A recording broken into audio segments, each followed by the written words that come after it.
Hello, Dr. James Bogesh, expert in health and longevity. In today's Slingshot Better Health in 60 Seconds, we're going to talk about labels and just how much people like to have labels and they lean on them as a crutch. Whether we're talking about something like, hey, I've got PCOS, or I'm in menopause, or I've got low T, they like these labels because it gives them a reason to maybe lean on pharmaceuticals. You see that a lot in the whole GLP-1 with PCOS. The reality is people with PCOS have, I hate to use the word too, superior genetics, but it means they're going to have to work harder than everybody else at watching their diet, avoiding diabetes.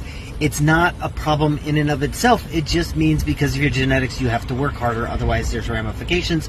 Same thing with menopause. Same thing with low T. It's not about fixing the low T or taking towards TRT. It's about fixing the low T. So many people like to hang on to their labels.